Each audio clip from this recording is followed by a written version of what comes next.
biglang nawalan ng gana. Ganyan ang tingin ni Senador Panfilo Lacson sa ikinikilos ng Malacanang. Pag-usapan natin itong hari ng pink. Ito sa tingin ko ang hari ng pink. Ito ngayon ng kanilang leader.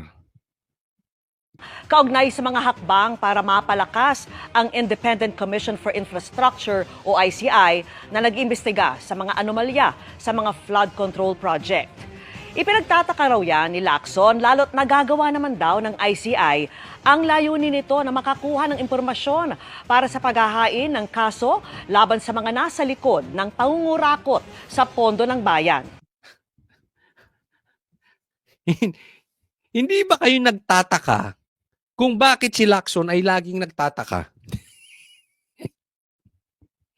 Hindi ba? Oh. Kung si Attorney Claire laging nalulungkot, sabi niya, nakakalungkot po, nakakalungkot. Eto naman, laging nagtataka. Sabi niya, nagagawa naman ng ICI yung kanilang mandato. Oh. Dahil may solid cases against those responsible in the plunder of public funds. Ako yung nagtataka talaga dito kay Lacson. Nabilib siya sa ICI.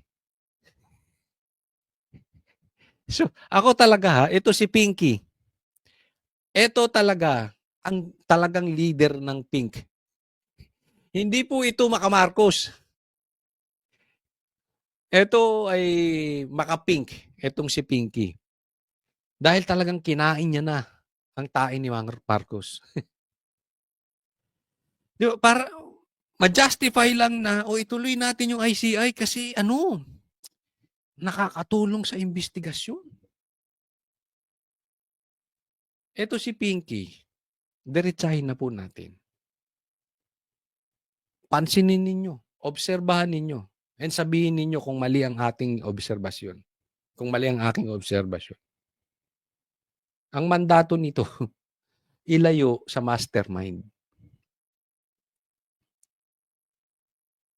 Hindi kaya nitong imbestigahan si Tambi at si Bongbong Marcos. Pustahan pa tayo.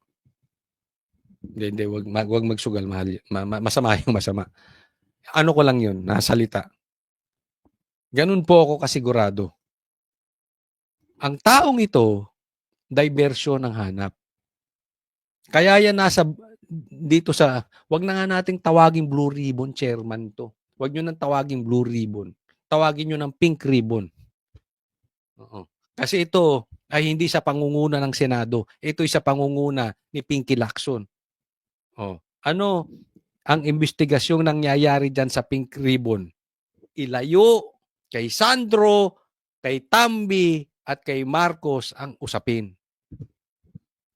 Kaya nga bilib siya sa ICI. Bakit? Yung ICI, ang proteksyon ni Tambi, ni Sandra, ito si Charis, at saka si Bongbong. So kaya ang ganyan ang issue nitong mama na ito.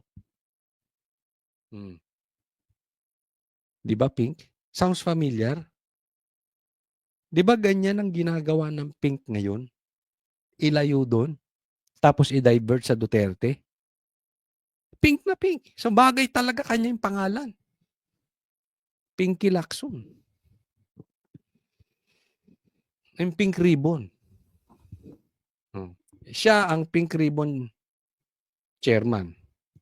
Sinabi yan ni Lacson kasunod ng pahayag ni Palace Press Officer Undersecretary Claire Castro na sana raw hindi ma-question ang constitutionality ng isa sa batas na Independent People's Commission o IPC ang mas makapangyarihang lupon na hahalili sa ICI.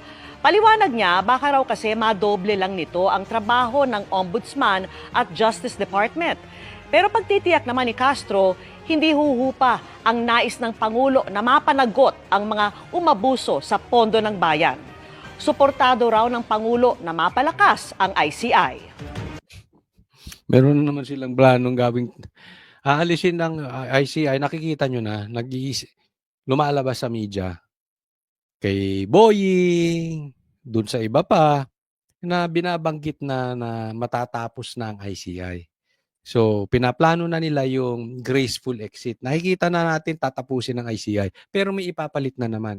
Anak ng teteng. Papalitan lang yung pangalan, ganun pa rin. It's the same magnanakaw. It's like just papalitan mo lang yung pangalan na Sandro, gagawin mo lang Martin.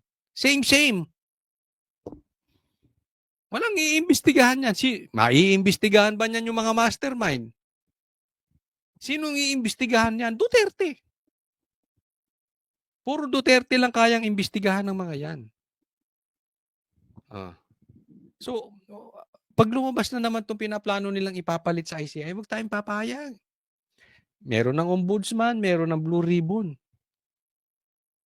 Imbestigahan dun. Ha? Bakit ka ba asan na yung investigasyon ng blue ribbon? At ang layo-layo na natin. Saan na tayo napupunta? Tapos sino? Mga bubwit. Kung meron mang malalaki, mga senador, wala namang koneksyon doon sa ghost projects.